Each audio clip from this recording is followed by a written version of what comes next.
প্রজাতন্ত্র দিবস আমাদের জন্য অত্যন্ত গৌরবের দিন।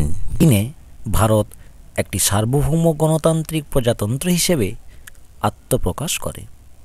1950 সালের 26শে জানুয়ারি ভারতের সংবিধান কার্যকর হয়।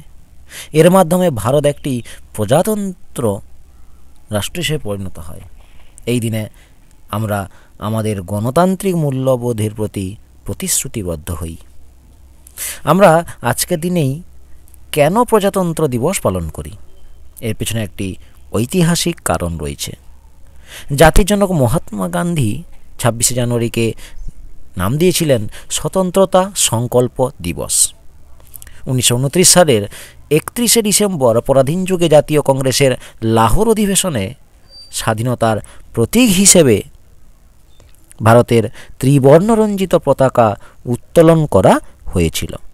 স্থির হয় যে 1930 সাল থেকে প্রতি বছর 26শে জানুয়ারি দিনটিকে স্বাধীনতা দিবস হিসেবে উদযাপন করা হবে। পরবর্তীকালে 1947 সালে 15ই আগস্ট যখন ভারত স্বাধীনতা অর্জন করে, তখন 15ই আগস্টই স্বাধীনতা দিবস হিসেবে মর্যাদা পায়। এর ফলে 26শে জানুয়ারি তারিখের তাৎপর্যে বদল আসে। স্বাধীনতা লাভের 2.5 বছর পর তৈরি হয় পৃথিবীর সবচেয়ে বৃহত্তম সংবিধান, ভারতের সংবিধান। 1950 সালের 26শে জানুয়ারি কার্যকর হয় ভারতের সংবিধান। সেই থেকেই 26শে জানুয়ারি দিনটিকেই প্রজাতন্ত্র দিবস হিসেবে ঘোষণা করা হয়। এই দিনে স্কুল, কলেজ, বিভিন্ন অফিস সব জায়গাতেই 26শে জানুয়ারি দিনটিকে প্রজাতন্ত্র দিবস হিসেবে পালন করা হয়। বিশেষ করে বিভিন্ন স্কুলে এটি খুব মর্যাদার সঙ্গে পালন করা হয়।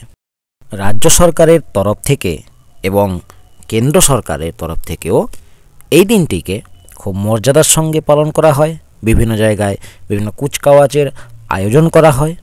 তো এই দিনটিকে শ্রদ্ধা জ্ঞাপন করে আত্রিপুত্র সহদেব স্যার চ্যানেলের পক্ষ থেকে সমস্ত ভারতবাসীকে প্রজাতন্ত্র দিবসের শুভেচ্ছা জানাই।